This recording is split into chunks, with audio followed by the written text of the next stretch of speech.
നമസ്കാരം. Master key അക്കാഡമിയിലേക്ക് സ്വാഗതം. ഇന്നത്തെ ക്ലാസ്സിൽ കോൺസ്റ്റിറ്റ്യൂഷണൽ ലോയുമായിട്ട് ബന്ധപ്പെട്ട് വരുന്ന വളരെ പ്രധാനപ്പെട്ട ഒരു കൺസെപ്റ്റാണ് നമ്മൾ ഡീൽ ചെയ്യുന്നത്.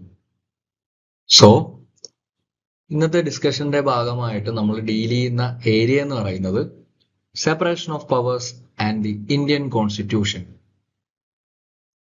നമുക്കറിയാം, നമ്മുടെ ഭരണഘടന എന്ന് പറയുന്നത് വളരെ പെക്യൂലിയർ ആയിട്ടുള്ള യുണീക്ക് ആയിട്ടുള്ള ഒരു കോൺസ്റ്റിറ്റ്യൂഷനാണ്.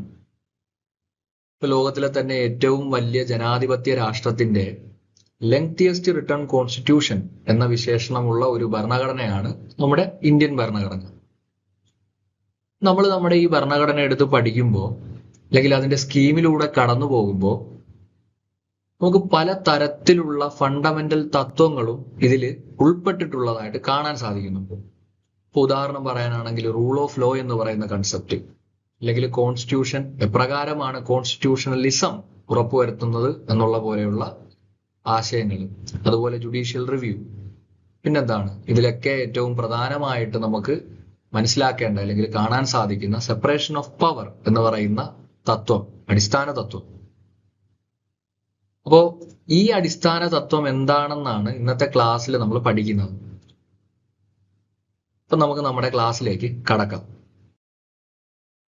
നമുക്കറിയാം, ഒരു വ്യക്തിയെ സംബന്ധിച്ചിടത്തോളം രാഷ്ട്രം എന്ന് പറയുന്നത് വളരെ പവർഫുൾ ആയിട്ടുള്ള ഒരു ഇൻസ്റ്റിറ്റ്യൂഷനാണ്. കമ്പാരിറ്റീവ്ലി ഒരു ഇൻഡിവിജ്വലിനെ വെച്ച് നോക്കുമ്പോൾ സ്റ്റേറ്റ് എന്ന് പറയുന്നത് it is a very powerful institution. So നമുക്കറിയാം, ഒരു രാഷ്ട്രത്തിന്റെ അല്ലെങ്കിൽ ഒരു സ്റ്റേറ്റിന്റെ one of the most important attribute എന്ന് പറയുന്നത് തന്നെ അതിന്റെ സോവറിറ്റി ആണ്, അഥവാ അതിന്റെ പരമാധികാരമാണ്. അപ്പോൾ ഒരു ഇൻഡിവിജ്വലും സ്റ്റേറ്റും തമ്മിൽ ഉണ്ടാകുന്ന റിലേഷൻഷിപ്പിൽ ഉണ്ടായേക്കാവുന്ന പവർ അസിമെട്രി, ആ പവർ അസിമെട്രിയിൽ ഇൻഡിവിജ്വലിന് ഹാം ഉണ്ടാകരുത്, അല്ലെങ്കിൽ അദ്ദേഹത്തിന്റെ ലൈഫിനോ ലിബർട്ടിക്കോ പ്രോപ്പർട്ടിക്കോ വിസ്ഡത്തിനോ അളവിൽ കവിഞ്ഞ കോട്ടമോ ബുദ്ധിമുട്ടുകളോ ഉണ്ടാവരുത് എന്നുള്ള തത്വം, അല്ലെങ്കിൽ അതിനെ മുൻനിർത്തി മുമ്പോട്ട് വന്ന ഒരു അടിസ്ഥാന തത്വമാണ് സെപ്പറേഷൻ ഓഫ് പവർ എന്ന് പറയുന്ന ഈ ഒരു കൺസെപ്റ്റ്. അപ്പോൾ ഒരു രാജ്യത്തിന്റെ ഭരണപരമായ അധികാരങ്ങൾ കേവലം ഒരു വ്യക്തിയിലോ അല്ലെങ്കിൽ ഒരു കൂട്ടം ആളുകളിലോ കേന്ദ്രീകരിക്കപ്പെടുന്നതിനെ തടയാൻ വേണ്ടിയുള്ള ഒരു ഭരണഘടനാ തത്വമാണ് സെപ്പറേഷൻ ഓഫ് പവർ എന്ന് പറയുന്നത്. ബേസിക് ആയിട്ട് ഈ തത്വം അനുസരിച്ച് സർക്കാരിന്റെ പ്രധാന ചുമതലകൾ വ്യത്യസ്തവും അതുപോലെ തന്നെ സ്വതന്ത്രവുമായ 3 വിഭാഗങ്ങളിലായി വിഭജിക്കപ്പെടുന്നു എന്നുള്ളതാണ് നമ്മൾ മനസ്സിലാക്കേണ്ടത്. നമ്മൾ പഠിച്ചിരിക്കുന്ന 3 institutions, legislative, executive and judiciary. ഇപ്പൊ നമ്മൾ ചരിത്രാധീന കാലം മുതൽക്ക് തന്നെ പല പൊളിറ്റിക്കൽ ഫിലോസഫേഴ്സിന്റെയും അതുപോലെ തന്നെ തിങ്കേഴ്സിന്റെയും ഒക്കെ ചിന്തകളിലും അവരുടെയൊക്കെ കൃതികളിലുമൊക്കെ കടന്നുപോയിട്ടുള്ള ഒരു കൺസെപ്റ്റും ഒരു ഐഡിയയുമാണ് ഈ ഒരു സെപ്പറേഷൻ ഓഫ് പവർ എന്ന് പറയുന്നത്. ഇപ്പൊ ലോർഡ് ആക്ടന്റെ വളരെ പ്രശസ്തമായ ഒരു കോട്ടുണ്ട്: power tends to corrupt and absolute power tends to corrupt absolutely. So അധികാരം എന്ന് പറയുന്നത് കേന്ദ്രീകരിക്കപ്പെട്ട് കഴിഞ്ഞാൽ, അല്ലെങ്കിൽ ഒരു പർട്ടിക്കുലർ സെന്ററിൽ മാത്രം ആയി പോയി കഴിഞ്ഞാൽ അത് ദുർവിനിയോഗം ചെയ്യപ്പെടാനായിട്ട് സാധ്യതയുണ്ട്, അല്ലെങ്കിൽ ആ ഒരു രീതിയിൽ അതിനെ ആ ഒരു വ്യക്തി അല്ലെങ്കിൽ ആ ഒരു കൂട്ടം മാത്രം അവരുടെ താല്പര്യങ്ങൾക്ക് വേണ്ടിയിട്ട് ഉപയോഗിക്കാനായിട്ട്, അവർ കറപ്റ്റഡ് ആവാനായിട്ട് വളരെ വലിയ സാധ്യതയുണ്ട് എന്നാണ് അദ്ദേഹം നിരീക്ഷിച്ചത്. അതുപോലെ തന്നെ അമേരിക്കയുടെ 4ാമത്തെ പ്രസിഡന്റായ ജെയിംസ് മാഡിസൺ അദ്ദേഹത്തിന്റെ ഫെഡറലിസ്റ്റ് എന്ന് പറയുന്ന ഒരു സെറ്റ് ഓഫ് എസ്സേസിൽ ഒരു എസ്സേയിൽ അദ്ദേഹം ഇപ്രകാരം രേഖപ്പെടുത്തി: all powers, legislative, executive and judicial, in the hands of the same, whether of one, a few or many, and whether hereditary, self-appointed or elective, may justly be pronounced the very definition of tyranny. അതായത് എല്ലാ തരത്തിലുള്ള അധികാരങ്ങളും, അത് legislative ആയിക്കോട്ടെ, executive ആയിക്കോട്ടെ, judicial ആയിക്കോട്ടെ, ഈ 3 power കൂടി കേന്ദ്രീകരിച്ച് ഒരു ഒറ്റ വ്യക്തിയിലോ അല്ലെങ്കിൽ ഒരു പർട്ടിക്കുലർ സെറ്റ് ഓഫ് വ്യക്തികളിലോ അല്ലെങ്കിൽ ഒരു കൂട്ടം ആളുകളിലോ ആയാൽ, ഇവര് തിരഞ്ഞെടുക്കപ്പെട്ടവരായിക്കോട്ടെ അല്ലെങ്കിൽ തലമുറയായിട്ട് ഇത് കൈമാറ്റം ചെയ്ത് വരുന്നതായിക്കോട്ടെ, ഏത് രീതിയിലായാലും ഇത് സ്വേച്ഛാധിപത്യം അല്ലെങ്കിൽ ഡിക്റ്റേറ്റർഷിപ്പ്, അതോറിറ്റേറിയനിസം എന്ന് പറയുന്ന രീതിയിലേക്ക് മാറാനായിട്ട് വളരെ വലിയ സാധ്യതയുണ്ടെന്നാണ് അദ്ദേഹം നിരീക്ഷിച്ചത്. അപ്പൊ ഞാൻ പറഞ്ഞു, ഈ ഒരു സെപ്പറേഷൻ ഓഫ് പവർ എന്ന് പറയുന്ന തിയറി ഇതൊരു ന്യൂ ഫൗണ്ട് തിയറി അല്ല. ഇത് ഒരു പെട്ടെന്ന് ഉരുത്തിരിഞ്ഞു വന്ന ഒരു തിയറി അല്ല. കാലാകാലങ്ങളായിട്ട് ഒരുപാട് പേരുടെ ചിന്തകളിലൂടെ കടന്നുപോയിട്ടുള്ള ഒരു ആശയമാണ്. അപ്പൊ ഇതിൽ നമ്മൾ ഇത് ട്രേസ് ചെയ്ത് പോകുമ്പോൾ നമ്മളിപ്പോ മോഡേൺ സിനാരിയോയിൽ അല്ലെങ്കിൽ നമ്മളിപ്പോ ഒരു കണ്ടംപററി ആയിട്ട് നമ്മൾ ഈ ഒരു തിയറി ഐഡന്റിഫൈ ചെയ്യുന്നത് മോണ്ടസ്ക്യൂയിലേക്കാണ്, ബാരൻ ഡി മോണ്ടസ്ക്യൂയിലേക്കാണ്. എന്നാൽ നമ്മൾ പഴയ അരിസ്റ്റോട്ടലിന്റെ കാലത്തിലേക്ക്, അദ്ദേഹത്തിന്റെ തന്നെ വലിയൊരു പ്രശസ്തമായ പൊളിറ്റിക്സ് എന്ന് പറയുന്ന കൃതിയിലേക്ക് നോക്കുമ്പോൾ അതില് അദ്ദേഹം പവറിനെ സെപ്പറേറ്റ് ചെയ്യുന്ന രീതിയിൽ ഒരു ഐഡിയ മുമ്പോട്ട് വെച്ചു, ഒരു ആശയം മുമ്പോട്ട് വെച്ചു. അപ്പൊ അതിൽ അദ്ദേഹം പ്രധാനമായിട്ടും മൂന്നായിട്ട്, നമ്മൾ ഇന്ന് മോഡേൺ സെൻസിൽ മനസ്സിലാക്കുന്ന രീതിയിൽ തന്നെ അതിനോട് സമാനമായി തന്നെ മൂന്നായിട്ടാണ് വിഭജിക്കുന്നത്. അതിൻ്റെ അകത്ത് ഡെലിബറേറ്റീവ് ഉണ്ട്, നമ്മുടെ ഇന്നത്തെ ലെജിസ്ലേച്ചർ പോലെ which discusses everything of common importance. പിന്നെന്താണ് ഒഫീഷ്യൽ, വിച്ച് ഗീവ്സ് ഡയറക്ഷൻസ്, നമ്മുടെ ഇന്നത്തെ എക്സിക്യൂട്ടീവിനെ പോലെ. പിന്നെ മൂന്നാമത്തത് ഒരു ജുഡീഷ്യൽ എലമെന്റിനെ പറ്റിയിട്ടാണ് അദ്ദേഹം പറയുന്നത്. പിന്നെ ഈ മോണ്ടസ്ക്യൂവിനെ തന്നെ ഇൻഫ്ലുവൻസ് ചെയ്ത അല്ലെങ്കിൽ അദ്ദേഹത്തെ ഇൻസ്പയർ ചെയ്ത വളരെ പ്രധാനപ്പെട്ട ഒരു കൃതിയായിരുന്നു ടു ട്രെറ്റീസസ് ഓഫ് ദി ഗവൺമെന്റ്. അത് എഴുതിയത് ജോൺ ലോക്ക് ആണ്. അപ്പോ അദ്ദേഹവും പവറിനെ സെപ്പറേറ്റ് ചെയ്തത് ഒരു വ്യത്യസ്തമായ രീതിയിലാണ്. ഒരു ഡിസ്കണ്ടിന്യൂസ് ലെജിസ്ലേച്ചർ, അതായത് തുടർച്ചയായിട്ടല്ല, ഇടയ്ക്കിടയ്ക്ക് കൺവീൻ ചെയ്തുകൊണ്ട് കൃത്യമായിട്ട് കാര്യങ്ങൾ ഡിസ്കസ് ചെയ്ത് വേണ്ട നടപടികൾ എടുക്കാൻ ഉള്ള രീതിയിലുള്ള നിയമനിർമ്മാണം നടത്തുന്ന ഡിസ്കണ്ടിന്യൂസ് ലെജിസ്ലേച്ചർ. പിന്നെ കണ്ടിന്യൂസ് എക്സിക്യൂട്ടീവ്, കാരണം ഭരണകൂടം എന്ന് പറയുന്നത് അല്ലെങ്കിൽ അഡ്മിനിസ്ട്രേഷൻ എന്ന് പറയുന്നത് നിരന്തരം നടക്കേണ്ട ഒരു ആവശ്യമായതുകൊണ്ട് തന്നെ continuous executive. And the federative. ഇപ്പൊ ഇവര് ബേസിക്കലി ഇന്റേണൽ ആൻഡ് എക്സ്റ്റേണൽ അഫയേഴ്സിലാണ് ഇവര് മുഴുകുന്നത്. അപ്പൊ ഈ രീതിയിലാണ് അരിസ്റ്റോട്ടിലും ജോൺ ലോക്കും പവറിനെ സെപ്പറേറ്റ് ചെയ്യുന്നത്. നമ്മളിനി നോക്കിക്കഴിഞ്ഞാല്, അപ്പോ ഞാൻ പറഞ്ഞു ഇന്നത്തെ ഒരു മോഡേൺ സെൻസിൽ നമ്മൾ ഈ കൺസെപ്റ്റിനെ അല്ലെങ്കിൽ ഈ ഒരു ഡോക്ട്രിനെ പഠിക്കുന്നത് ബാരൻ ഡി മോണ്ടസ്ക്യൂവിന്റെ വർക്കിൽ നിന്നാണ്. അപ്പോ അദ്ദേഹത്തിന്റെ പ്രശസ്തമായ കൃതിയായ the spirit of the laws എന്ന് പറയുന്ന പുസ്തകത്തിൽ അദ്ദേഹം അധികാരത്തെ മൂന്നായിട്ട് വിഭജിച്ച് മൂന്ന് വ്യത്യസ്ത കേന്ദ്രങ്ങളിലേക്കായിട്ട് നിക്ഷേപിച്ചു. അപ്പൊ അതിൽ നിയമനിർമ്മാണത്തിനായിട്ട് ലെജിസ്ലേച്ചറും, നിയമത്തെ നടപ്പിലാക്കുന്നതിനായിട്ട് എക്സിക്യൂട്ടീവും, നിയമത്തെ ഇന്റർപ്രറ്റ് ചെയ്യുന്നതിനായിട്ട് ജുഡീഷ്യറിയും, ഇത്തരത്തിൽ മൂന്നായിട്ട് അദ്ദേഹം വിഭജിച്ചു. അപ്പോ മോണ്ടസ്ക്യൂവിന്റെ ഈ ഒരു വർക്കിനെ വെയ്ഡ് എന്ന് പറയുന്ന നിയമജ്ഞൻ മനസ്സിലാക്കിയതിന്റെ അടിസ്ഥാനത്തിൽ അദ്ദേഹം മൂന്ന് സിമ്പിൾ പ്രൊപ്പോസിഷനുകൾ ഈ ഒരു കൺസെപ്റ്റുമായിട്ട് ബന്ധപ്പെട്ട് മുമ്പോട്ട് വെച്ചു. അപ്പൊ അതില് ഒന്നാമത്തേതെന്ന് പറയുന്നത് the same person should not form part of more than one of the three organs of the government. അതായത് ഒരു വ്യക്തി ഒന്നിൽ കൂടുതൽ ഓർഗന്റെ ഭാഗമാകാൻ പാടില്ല. രണ്ട്, one organ of the government should not interfere with any other organ of the government. അതായത് ഓരോ ഓർഗനുകളും തങ്ങളുടെ പ്രസ്തുത സർക്കിളിൽ നിന്നുകൊണ്ട് മാത്രം പ്രവർത്തിക്കുക, പരസ്പരം ഇന്റർഫിയർ ചെയ്യാനായിട്ട് പാടില്ല. മൂന്നെന്ന് പറയുന്നത് one organ of the government should not exercise the functions assign to any other organ. അപ്പൊ മറ്റ് ഓർഗനുകളുടെ ഫങ്ഷൻ ഒരു ഓർഗണും എക്സസൈസ് ചെയ്യാനായിട്ട് പാടില്ല. തങ്ങളുടെ മാത്രം ഫങ്ഷനുകൾ അല്ലെങ്കിൽ പവറുകൾ അവർ എക്സസൈസ് ചെയ്യണം. ലെജിസ്ലേച്ചറിന്റെ പണി എക്സിക്യൂട്ടീവോ ജുഡീഷ്യറിയോ എടുക്കരുത്. അതുപോലെ ജുഡീഷ്യറിയുടെ പണി എക്സിക്യൂട്ടീവോ ലെജിസ്ലേച്ചറോ എടുക്കരുത്. നമ്മൾ ഈ ഒരു അർത്ഥത്തിൽ മോണ്ടസ്ക്യൂവിന്റെ കൺസെപ്റ്റിനെ പഠിക്കുമ്പോൾ വളരെ സ്ട്രിക്റ്റ് സെപ്പറേഷൻ ഓഫ് പവർ എന്ന് പറയുന്ന ഒരു കൺസെപ്റ്റാണ് മോണ്ടസ്ക്യൂ അഡ്വക്കേറ്റ് ചെയ്തതെന്നാണ് നമുക്ക് മനസ്സിലാക്കാൻ സാധിക്കുന്നത്. ഇപ്പോൾ ഒരു മോഡേൺ സെൻസിൽ, ഒരു മോഡേൺ ഫോം ഓഫ് ഗവൺമെന്റിൽ അല്ലെങ്കിൽ ഒരു വെൽഫെയർ സ്റ്റേറ്റിൽ ഇത് അത്ര വർക്കബിൾ ആയ ഒരു പ്രിൻസിപ്പിളായി നമുക്ക് തോന്നില്ല. അതിന് പല റീസൺസും ഉണ്ട്, നമുക്ക് അതിലേക്ക് വരാം. നമ്മളിനി ഇന്ത്യൻ കോൺസ്റ്റിറ്റ്യൂഷന്റെ അണ്ടറിലേക്ക് വരുമ്പോൾ നമ്മുടെ ഇന്ത്യയിൽ സെപ്പറേഷൻ ഓഫ് പവർ എന്ന് പറയുന്ന കൺസെപ്റ്റിനെ ആദ്യമായിട്ട് ഒരു എന്താ പറയണ്ടേ, റെക്കഗ്നൈസ് ചെയ്യുന്ന ബേസിക് സ്ട്രക്ചറിന്റെ കോൺസ്റ്റിറ്റ്യൂഷന്റെ ഭാഗമായിട്ട് വളരെ അടിസ്ഥാനപരമായ ഒരു തത്വമായിട്ട് ഐഡന്റിഫൈ ചെയ്യുന്ന ഒരു കേസാണ് Kesavananda Bharati versus state of Kerala എന്ന് പറയുന്നത്. പക്ഷെ നമ്മൾ ഇന്ത്യൻ കോൺസ്റ്റിറ്റ്യൂഷണൽ ഹിസ്റ്ററി പഠിക്കുമ്പോൾ, നമ്മൾ നമ്മുടെ കോൺസ്റ്റിറ്റ്യൂവന്റ് അസംബ്ലി ഡിബേറ്റ്സിലേക്ക് നോക്കുമ്പോൾ ഒരു സ്ട്രിക്റ്റ് സെപ്പറേഷൻ ഓഫ് പവർ മാതൃകയിൽ ഒരു പ്രപ്പോസല് ഡ്രാഫ്റ്റ് ആർട്ടിക്കിൾ ആയിട്ടുള്ള ആർട്ടിക്കിൾ 40A രൂപത്തിൽ KT ഷാ മുമ്പോട്ട് വെച്ചിരുന്നു.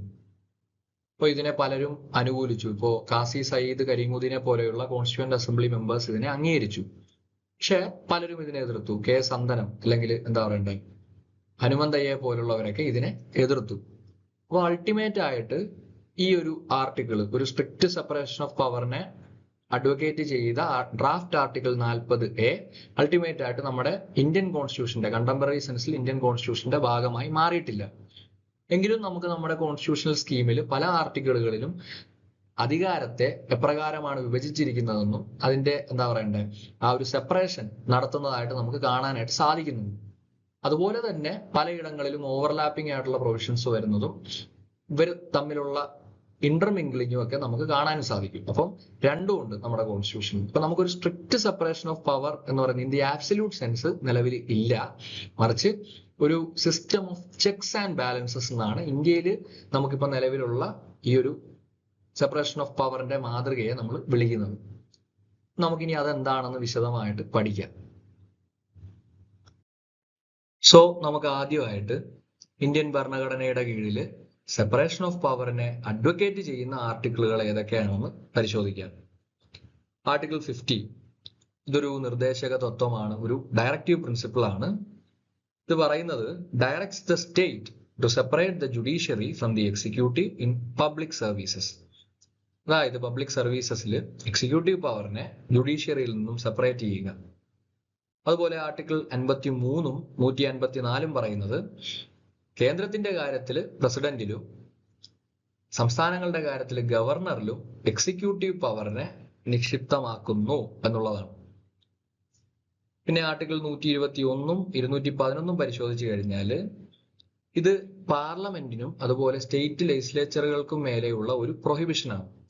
അതായത് സുപ്രീം കോടതി ജഡ്ജിമാരെ പറ്റിയോ അല്ലെങ്കിൽ അവരുടെ കണ്ടക്റ്റിനെ പറ്റിയോ അല്ലെങ്കിൽ ഹൈക്കോടതി ജഡ്ജിമാരെ പറ്റിയോ അവരുടെ കണ്ടക്റ്റിനെ പറ്റിയോ ഇവ ഒന്നും തന്നെ സഭകളിൽ സംസാരിക്കാനോ ചർച്ച ചെയ്യാനോ പാടില്ല എന്നുള്ളതാണ് ഈ രണ്ട് ആർട്ടിക്കിൾ വിളിച്ചോതുന്നത്. അപ്പം ഇതിനോടൊപ്പം തന്നെ പറയുന്നുണ്ട് ഇംപീച്ച്മെന്റ് പ്രൊസീഡിങ്സ് ഒഴികെയുള്ള കാര്യങ്ങളിൽ നമ്മൾ ഈ ആർട്ടിക്കിളുകളൊക്കെ ഇവയുടെ കണ്ടന്റ് ഒക്കെ നമ്മൾ വരുന്ന ക്ലാസ്സുകളിൽ വിശദമായിട്ട് പഠിക്കും.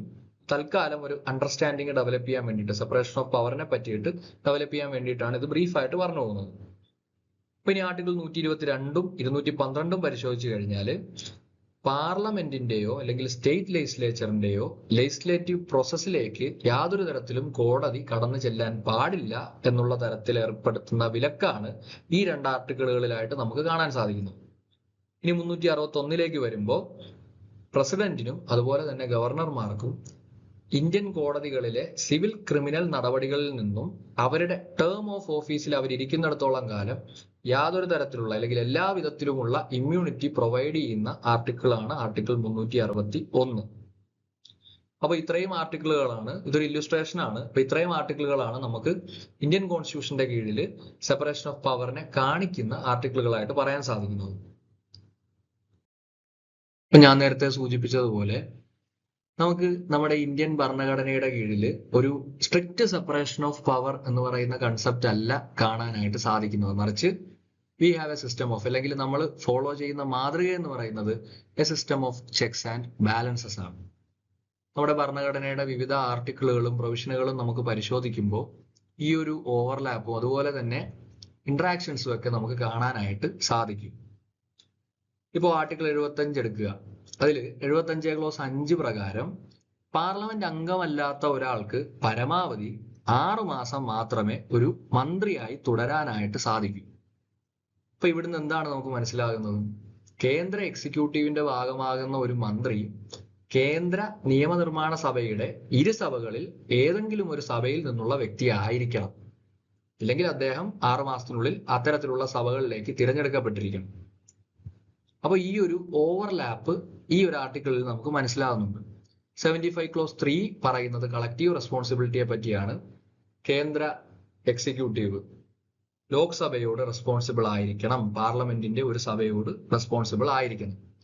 അപ്പോൾ ആ സഭ എക്സിക്യൂട്ടീവിനെ ചെക്ക് ചെയ്യുന്നുണ്ട്. അവിടെയും നമുക്കൊരു ഇന്ററാക്ഷൻ കാണാനായിട്ട് സാധിക്കുന്നുണ്ട്.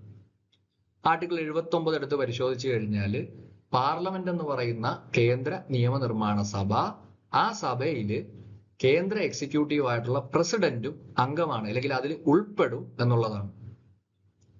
ആർട്ടിക്കിൾ 123 എന്താണ്?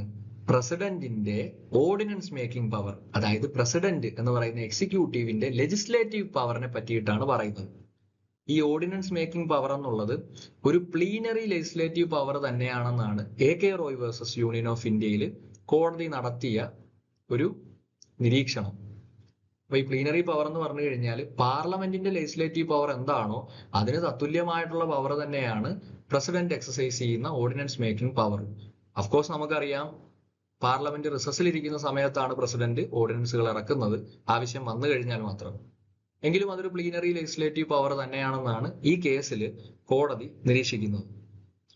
ഇനി ആർട്ടിക്കിൾ 124 ക്ലോസ് 2 നോക്കിക്കഴിഞ്ഞാൽ പ്രസിഡന്റ് ആണ് എന്ത് ജഡ്ജിമാരെ അപ്പോയിന്റ് ചെയ്യുന്നത്. ഒബ്വിയസ്ലി ആഫ്റ്റർ കൺസൾട്ടേഷൻ പ്രോസസ്, നമുക്കറിയാം അതിന്റെ കോൺട്രോവേഴ്സീസും മറ്റ് കേസുകളും ഒക്കെ നമുക്ക് വരുന്ന ക്ലാസ്സിൽ വിശദമായിട്ട് പഠിക്കാം.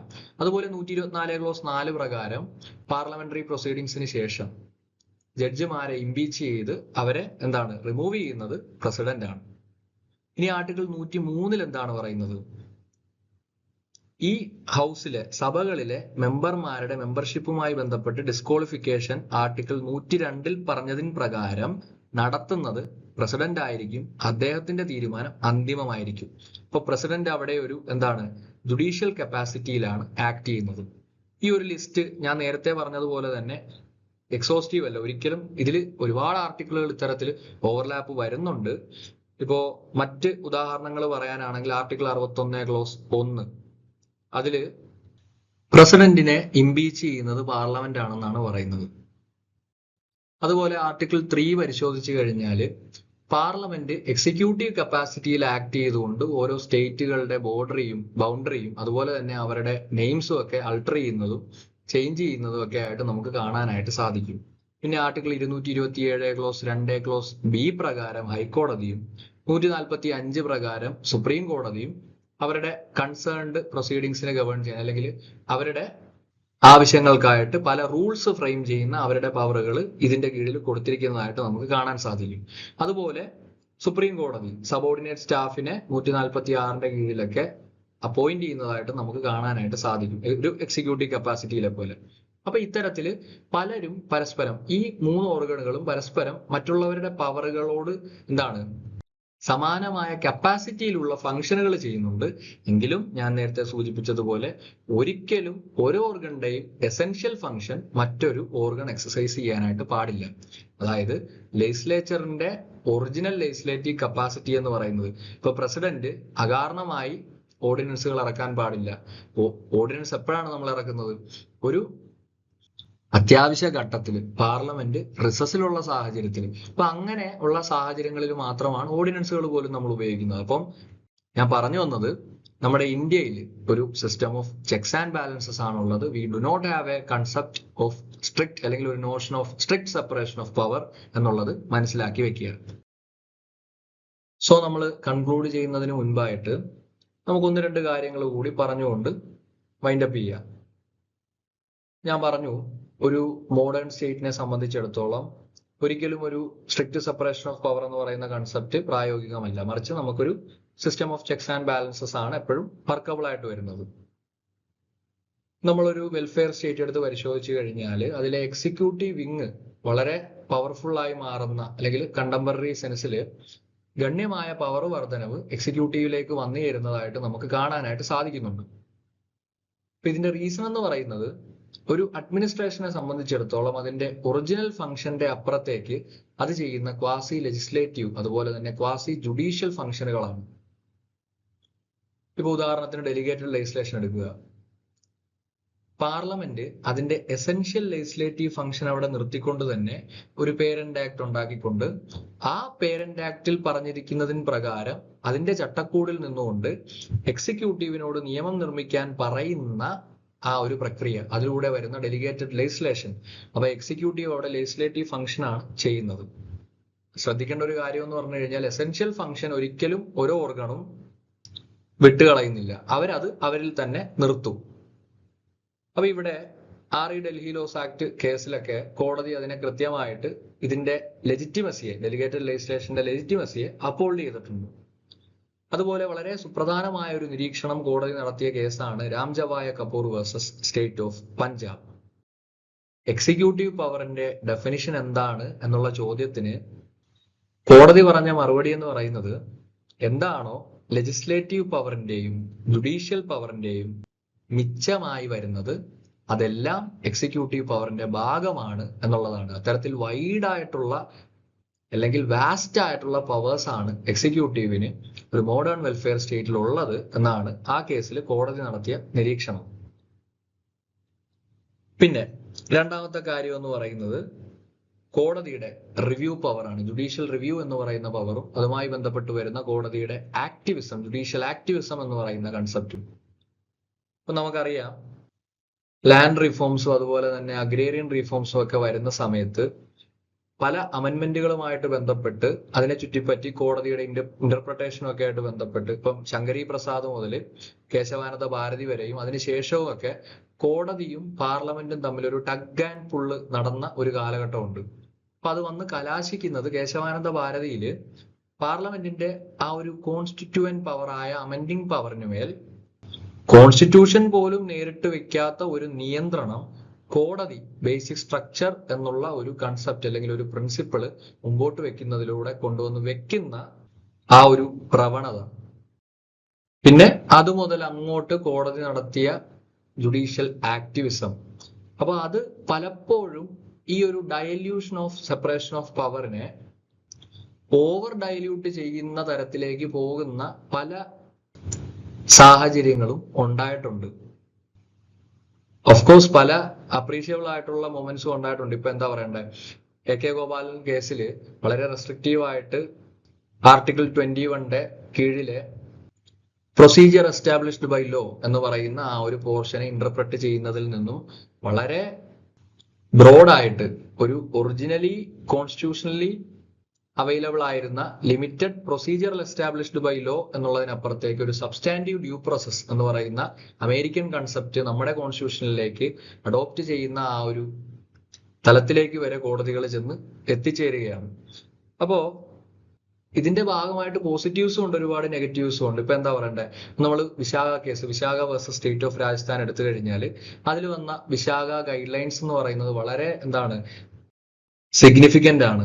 ഇപ്പോ സീഡോ ഗൈഡ് ലൈൻസ് പോലെയുള്ള ഇന്റർനാഷണൽ മാൻഡേറ്റുകളെ നമ്മുടെ ഇന്ത്യൻ നിയമത്തിന്റെ പശ്ചാത്തലത്തിലേക്ക് ഒരു പാർലമെന്റിന്റെ നിയമം ഇല്ലാതിരുന്ന സാഹചര്യത്തിൽ ആ ഒരു ലെജിസ്ലേറ്റീവ് വാക്കം ഫിൽ ചെയ്യാനായിട്ട് കോടതി നടത്തിയ ആ ഒരു അറ്റംപ്റ്റ്, അത് അതിന്റെ പോസിറ്റീവ് സെൻസിൽ അല്ലെങ്കിൽ അതിന്റെ ഇമ്പാക്റ്റിൽ എപ്പോഴും നമ്മൾ സബ്സ്റ്റാൻഷ്യൽ ആയിട്ട് തന്നെ അംഗീകരിക്കുന്നുണ്ടെങ്കിലും ഒറിജിനൽ ലോ മേക്കിംഗ് പവർ പാർലമെന്റിനാണ് എന്നുള്ള കാര്യം കോടതി പിന്നീട് അങ്ങോട്ട്, ഇപ്പൊ DK ബസു കേസിലൊക്കെ അറസ്റ്റ് പ്രൊസീജിയറുമായിട്ട് ബന്ധപ്പെട്ട് മുമ്പോട്ട് വയ്ക്കുന്ന ഗൈഡ് ലൈൻസ് അതൊക്കെ ഈ പറയുന്ന രീതിയിൽ സബ്സ്റ്റാൻഷ്യൽ ആണെങ്കിൽ കൂടിയും പലപ്പോഴും കോടതികൾ ഈ ഒരു ആക്ടിവിസം എക്സസീവിസമായി പോകുന്ന രീതിയിലേക്ക് മാറുന്നുണ്ട്. ആ ഒരു പ്രവണതയിലേക്ക് പലപ്പോഴും എക്സിക്യൂട്ടീവിന് ഡയറക്ഷൻസ് ഇഷ്യൂ ചെയ്യുന്ന രീതിയിലും അതുപോലെ തന്നെ ലെജിസ്ലേച്ചറിന് പകരം നിയമം ഉണ്ടാക്കുന്ന രീതിയിലേക്കുമൊക്കെ കോടതികൾ മാറുന്നുണ്ട് ഈ ഒരു ഓവർ ഡയലൂഷന്റെ ഭാഗമായിട്ട്. അപ്പൊ അങ്ങനെ വന്ന ഒരു റീസെന്റ് ആയിട്ടുള്ള ഒരു കേസാണ്, ഒരു ഫിനോമിനൻ ആണ് നമ്മൾ state of Tamil Nadu versus governor of Tamil Nadu എന്ന് പറയുന്ന കേസിൽ കണ്ടത്.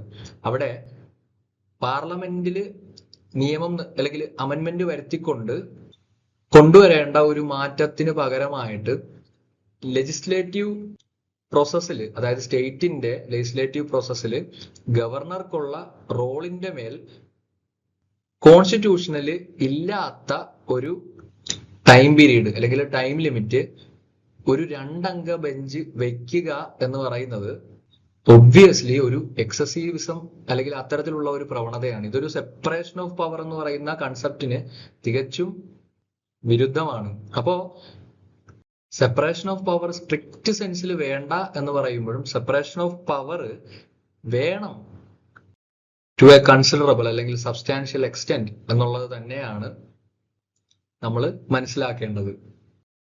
അപ്പോ മോഡേൺ സെൻസിൽ മോണ്ടസ്ക്യൂ മുമ്പോട്ട് വെച്ച ഈ ഒരു ആശയത്തെ അതിന്റെ സ്ട്രിക്റ്റ് ആയിട്ടുള്ള ലിറ്ററൽ ഇന്റർപ്രിട്ടേഷൻ അല്ലെങ്കിൽ അതിന്റെ സ്ട്രിഞ്ചന്റ് ആയിട്ടുള്ള ഒരു ഇന്റർപ്രിട്ടേഷൻ നടത്തി അതിന്റെ പർപ്പസിനെ നശിപ്പിക്കാതെ അതോറിറ്റേറിയനിസം അല്ലെങ്കിൽ ഡെസ്പോട്ടിസം പോലെയുള്ള പ്രവണതകളെ ചെറുക്കുന്നതിനുള്ള ഒരു ആശയമായി കണ്ടുകൊണ്ട് അതിനെ അപ്രീഷിയേറ്റ് ചെയ്യുമ്പോൾ ഏതൊരു മോഡേൺ സിസ്റ്റം ഓഫ് ഗവർണൻസും സ്മൂത്ത് ആകും എന്നുള്ളതാണ് നമ്മൾ മനസ്സിലാക്കേണ്ടത്. അപ്പോൾ ഇതോടുകൂടി നമ്മുടെ ക്ലാസ് അവസാനിച്ചിരിക്കുന്നു. നന്ദി.